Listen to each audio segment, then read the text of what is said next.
the site. I assume you're the next interviewee for the warehouse manager position. Great, thank you. Sorry, we're running a little bit late. We had a bit of tech issues early on, so we're running about 5 minutes late, so apologies for that. But if you'd like to take a seat, we'll get going in the interview. Obviously, first, I just want to thank you for attending. Have you had a chance to be shown around at all? Because we do cover quite a lot of ground on this site, so I wanted to make sure you know what sort of site you're covering if you are successful. No. Oh, sorry about that. We'll make sure you're shown around afterwards. So then you know what environment you're coming into if you want to come into this environment, but I can assure you it's a very pleasant environment to work in. Obviously, first of all, before we get into the questions, I'll give you a little bit of an outline of the post you're going for and the general roles and duties of the job, as well as obviously what you can expect from us. So obviously, first of all, do you know that you are applying for the logistics warehouse manager? Good. Just always like to make sure everyone's here for the right interview before we get going. The contract for this job is permanent, so you're going to be permanently employed by us, and the hours are 37.5 hours a week. You do have a probationary period. That will be 6 months, so that's 6 months to make sure that you're up to speed, that you enjoy the job, that you meet our standards of training, and make sure that all training is complete by that time. Obviously, if you don't wish to complete your probation period and leave, you still must give 1 week's notice. But back to what the job is about again.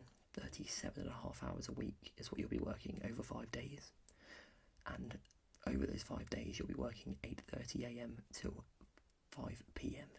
with 1 hour lunch break.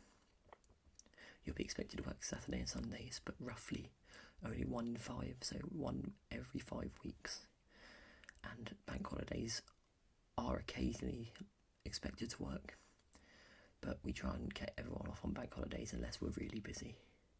But if you do work a bank holiday, you'll get that day back as annual leave, which you can book at your choice. Obviously, working hours may change in the future from what I've stated, but for now, they are currently what they are. Obviously, they may change in the future due to how busy we get and demand, which obviously we put in this because we can't actually tell how busy we're going to be in the future or what the service is going to need. But the salary for this job is £35,000 to £40,000 based on your experience. So that comes down to obviously your skills, what you've done in the past, but obviously we can negotiate that together if you are successful in the post, and hopefully come to a good agreement on what both suits us and you. Holidays, you initially get 27 days a week. 27 days a week, that'd be too long. 27 days a year. After 5 years, it goes up to 29 days a year. And after 10 years, it goes up to 33 days a year. So that is April to April, so the tax year to the tax year, not January to January. So your holiday will be set at April 1st every year. Obviously, you'll be expected to work within the policies of the site while you're here, which is obviously no alcohol or smoking on site, no alcohol at work, and obviously the dignity policy, where obviously you keep your dignity and everyone else's dignity within the site protected and not cause any sort of discomfort there. Parking is on site and it is free, so luckily it's literally just across the road, so it's 20-second walk once you get out of your car, which obviously is a perk because a lot of workplaces don't have their own parking anymore, so free parking on site is always a good thing to have. Although you have answered it in the application process, I just wanted to make sure that you have no outstanding criminal convictions. Good, that's good, thank you. I know you answered it already, but we will just have to check to make sure, because some people don't really look at what they're doing on the application and just keep clicking and say that they don't have criminal convictions when they do. Before we get started, is there anything else within the sort of job description you'd like me to clarify? Because obviously you'll be managing the warehouse team of 40 people, and that's a structure of yourself as a warehouse manager, 2 deputy managers and 4 supervisors that you'll have to manage, and obviously the rest of the staff below them. But you would expect your deputy managers and supervisors to do a lot of the day-to-day managing of the staff in the warehouse. and you'll be very much involved with initiatives to bring us forward as a company and see what you bring ideas in to sort of maybe change how we work or improve how we work that we might not already know, or even implement things that from management that they pass down to us to aid us as we go. So maybe a new inventory management system, or maybe even a new way of organising the warehouse to make us more efficient and things like that.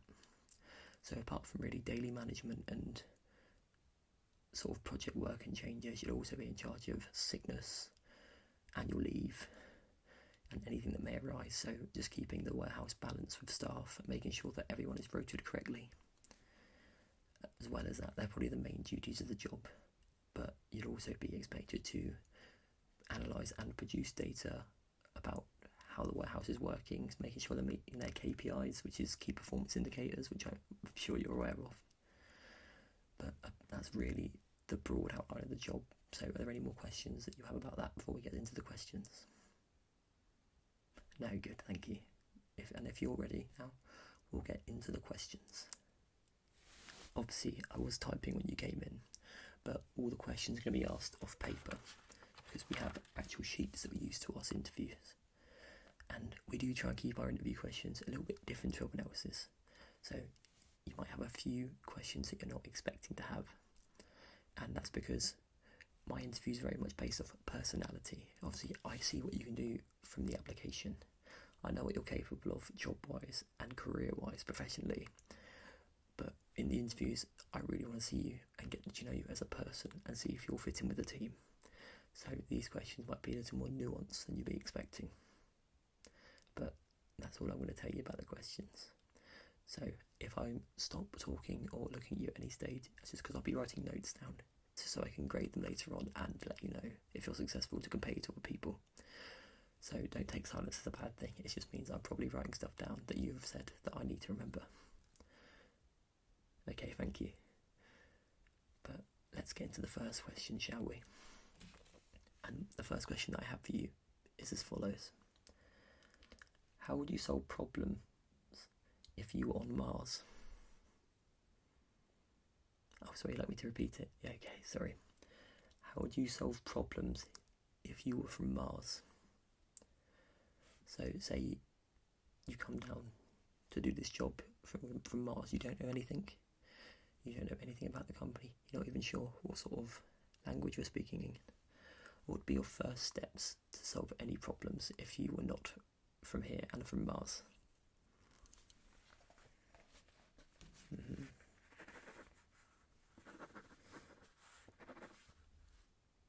Okay, yes, thank you.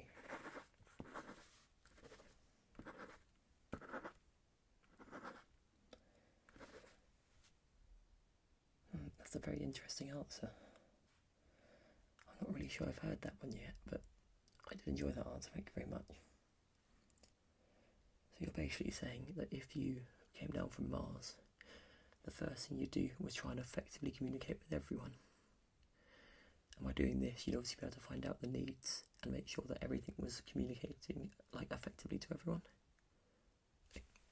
Thank you, I just want to make sure I got the right answer down.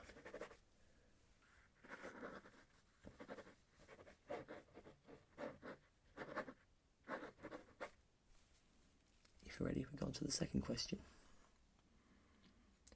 And the second question I have for you is, what do you think of garden gnomes? Yes, that's right, garden gnomes.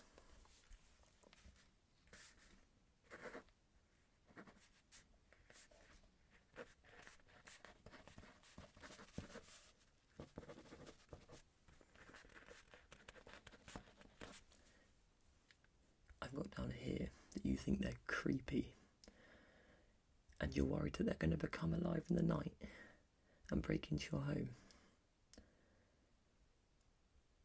I won't really probe too much into that, but that's another interesting answer, thank you. And I think it's the first of its kind I've had today, so no garden gnomes for you. Question number 3. Why are manhole covers round?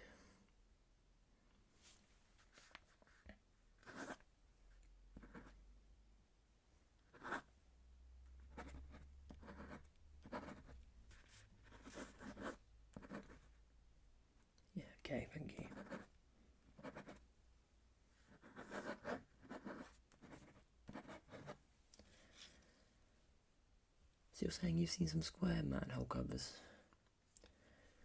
This question might need changing then in these questions, because I've asked everyone that, and I think I've got at least the majority of you saying there are square ones, so I might have to change that question for next time.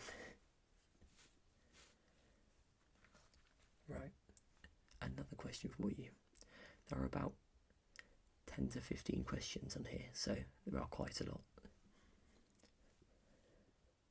You've been given an elephant. You can't give it away or sell it. What would you do with the elephant?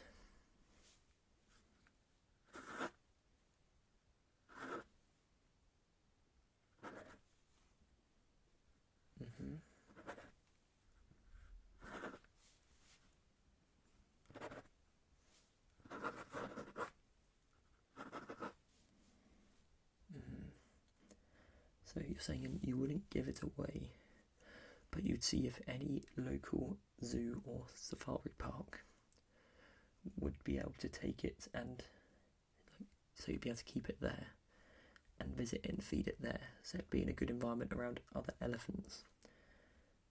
So effectively you'd be leaving it in the safari park but looking after it yourself by going there to feed it and everything, because that's probably what's the best for the elephant.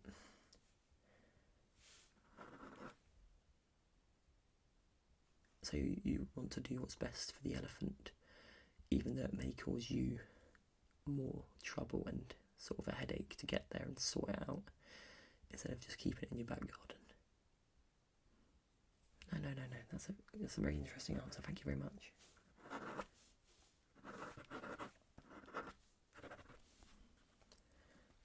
Number 5. If you're ready to move on, that is. Sorry. No, okay, thank you. Making sure I wasn't rushing you. If you were a tree, what kind of tree would you be, and why?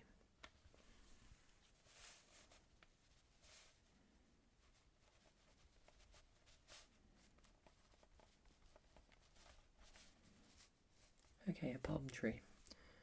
And why would you want to be a palm tree?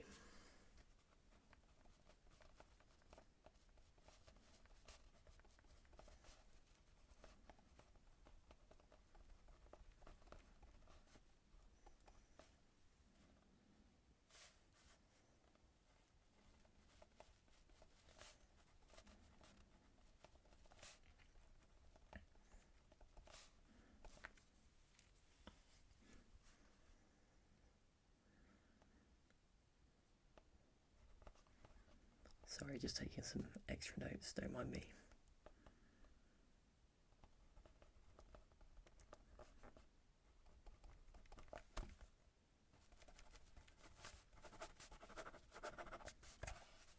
So, you said, for why? Because it's exotic, it's fun. Everyone loves a palm tree, and it works well in hot environments. And by hot environments, do you mean you work well in just warm environments, or environments under a lot of pressure?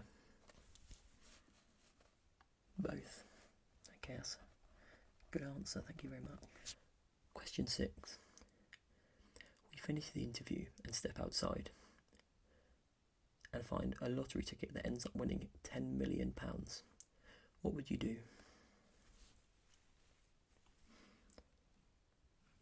Yes, you find the lottery ticket on the ground. It's not just like in your pocket in a bag, an old lottery ticket. It's one that you find that has won £10 million.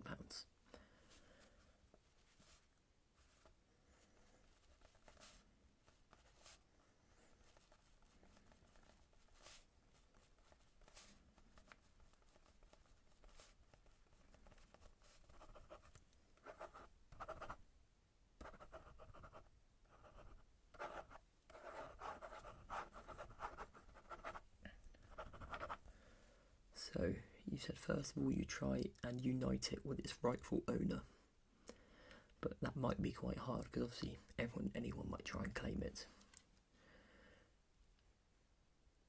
But that shows that you're quite selfless, because if it was me, I'd take that ticket and run, because I don't think there's any way of proving whose ticket it is. But if you did take the 10 million, you said you would put some into savings, give some to family,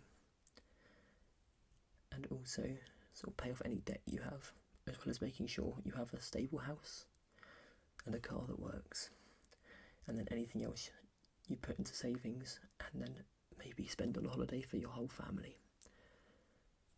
No, thank you. That's quite a selfless answer, a lot of that. So, and the stuff that isn't selfless is quite smart. So I do think that's a very good answer. Thank you. Another money-based question coming up. What's the colour of money?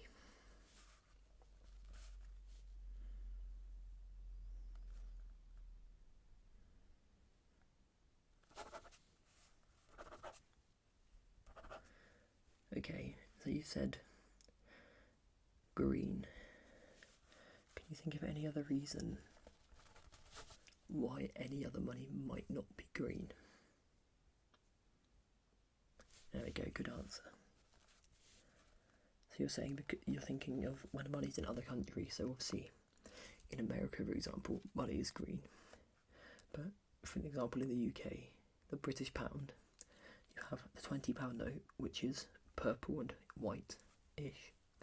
You have the £10 note, which is white and orangey bronze-ish. And you also have the £5 note, which is green and white, as well as obviously coins which aren't green.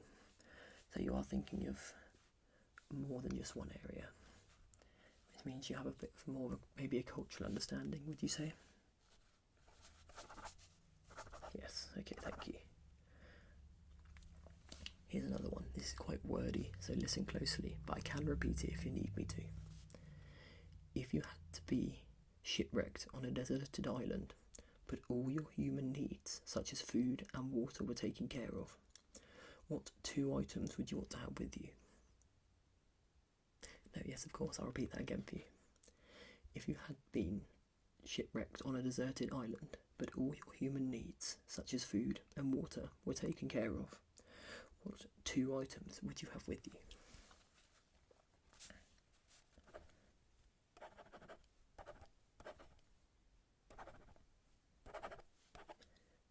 Okay, thank you. So you said phone and PlayStation. Can you elaborate on those points for me, please? So you're saying your phone so you could keep in touch with everyone, as well as watch videos and stuff and keep yourself entertained.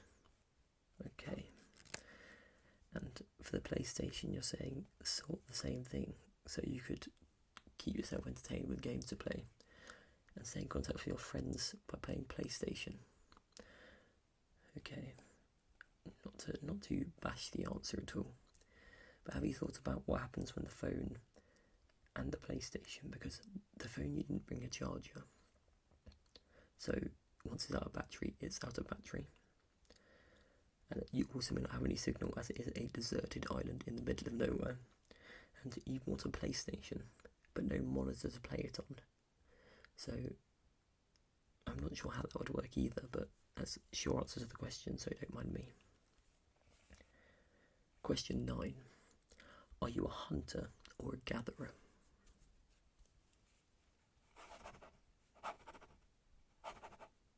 Yes.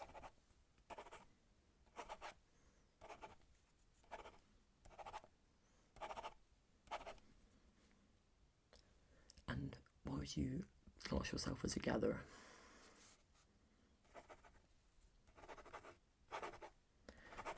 So you're saying that you'd rather get things in a more peaceful, more passive way than going straight for the jugular, going on the attack, trying to sort of hunt things down.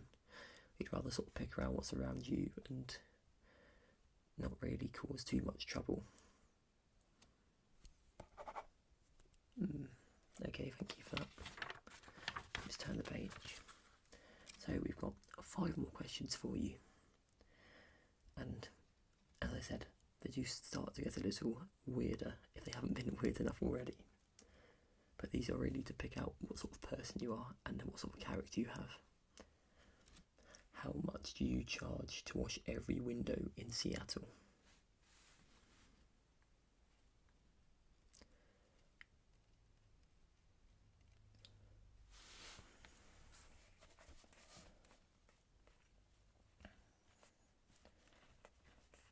So So you've got £5 per window.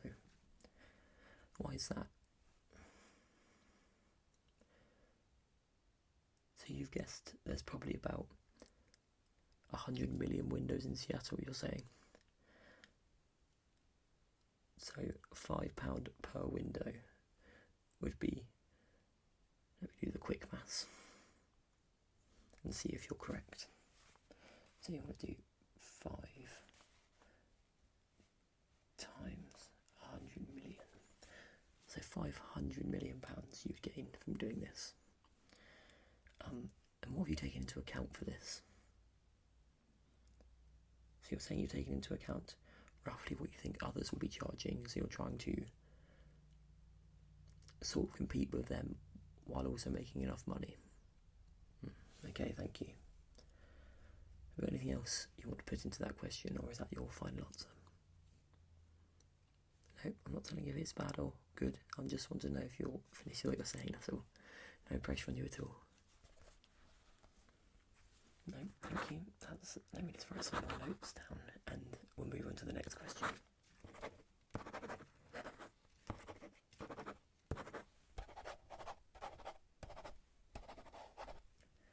Thank you. Number 11. This is more of a command sort of question. So, design a spice rack for the blind. What would be your first steps and your sort of process to doing this? Okay. So first of all, you'd interview the blind person to see what they use and sort of how they use their spice rack. And then what would you do with this information?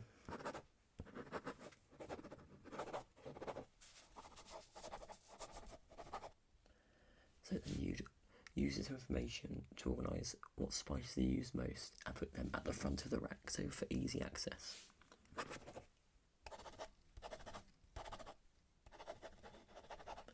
So then what would you do for a fallback? So even though you put these at the front of the rack, what if they're still grabbing the wrong spice?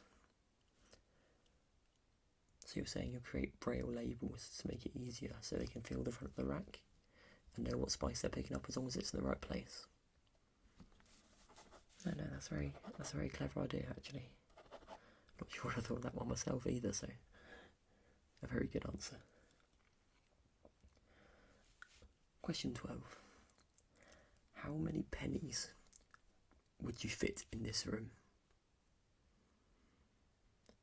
And so you're saying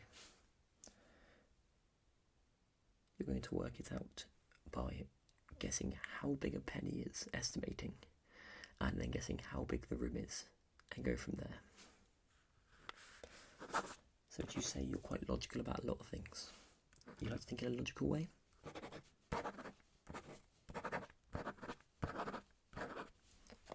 So you're saying a penny is probably about an inch-ish, give or take.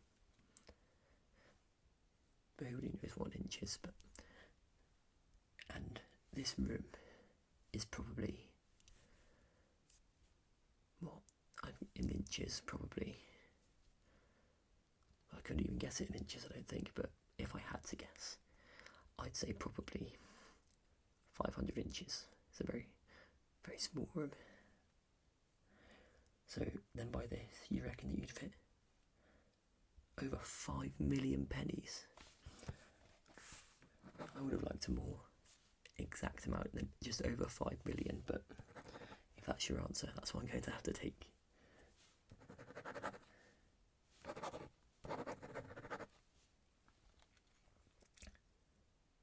Question 13. If you had a choice between two superpowers, being invisible or flying, which would you choose?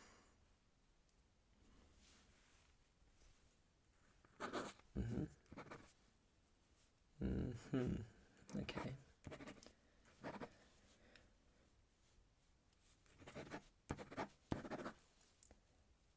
You said flying. Why would you choose flying?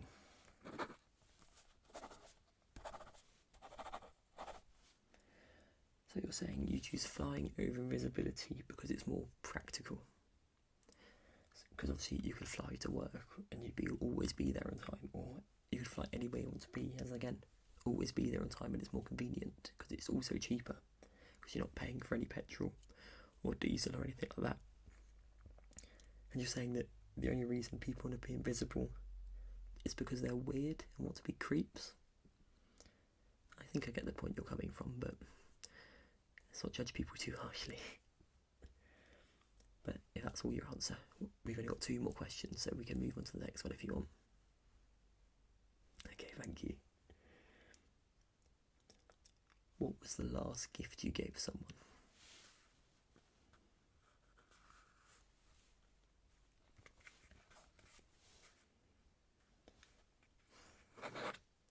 That's a bit of a unique gift, I would say.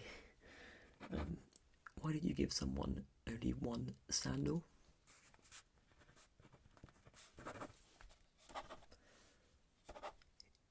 So that you could give them the other one as a next present for the what's the next event for them for Christmas, and we're in